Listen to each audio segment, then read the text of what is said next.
Kalau kita sudah tahu yang lama itu ada korupsi, maka perjalanan ke depan kita harus berusaha untuk tidak korupsi.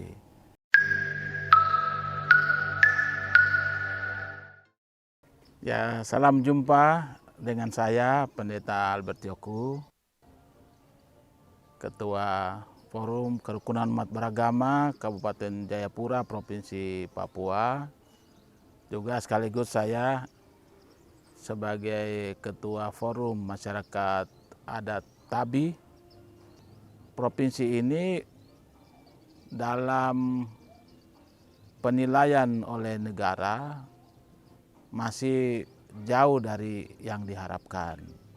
Kami masih ada ketinggalan di masalah IPM, terus menjadi provinsi yang dinilai termiskin, provinsi dengan tingkat rasa kebahagiaan terendah, provinsi dengan pelayanan publik ya good governance-nya sangat buruk, kemudian provinsi juga dengan adanya korupsi yang besar. Maka sangat penting pembangunan mentalitas dan tata cara kerja pribadi maupun kelompok orang yang memimpin di Provinsi Papua berkaca pada soal ini. Sehingga apa yang terjadi dengan Bapak Gubernur Lukas NMB dan mungkin juga ada yang lain-lain akan terikutkan misalnya, itu harus dilihat dari sisi nilai yang mau kita capai. Kita mau provinsi kita ini menjadi baik.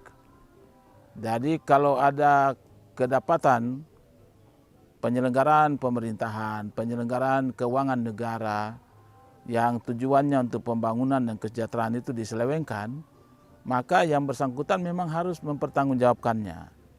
Jadi tokoh adat, tokoh agama, peran dan tanggung jawab kita itu kan contoh misalnya, setiap kali ada suatu bangunan yang mau dibangun, itu kan selalu ada ritual keagamaan. Maka tanggung jawab kita pada batas itu.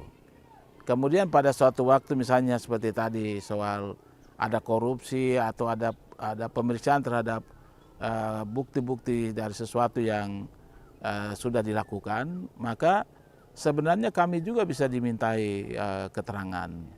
Misalnya ini kan misalnya Bapak Lukas. Lukas itu kan umat kita. Dia tahu bahwa ada sesuatu yang dia lakukan waktu itu di mana orang adat dan orang gereja juga hadir. Pelantikannya. Ya, bukan pelantikan saja. Misalnya ada proyek jalan, atau sebuah pembangunan gedung. Jadi minimal kita dapat menopang dia dengan hal yang kita tahu. Nah, karena itu proses-proses pemeriksaan atau proses permintaan data-data dan sebagainya, sebenarnya kita juga siap. Kalau kita sudah tahu yang lama itu ada korupsi, maka perjalanan ke depan kita harus berusaha untuk tidak korupsi. Yang saya mau sarankan itu adalah kita harus tetap mempunyai prinsip bahwa hal ini harus dituntaskan. Kenapa harus dituntaskan?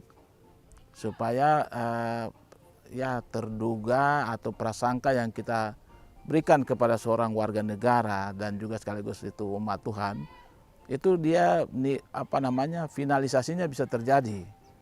Jangan kita biarkan orang di dalam prasangka bahwa dia sudah korupsi, dia apa. Tapi kalau ini diproses dan selesai bukti-bukti dan keputusan hukumnya ada, ya berarti sudah final.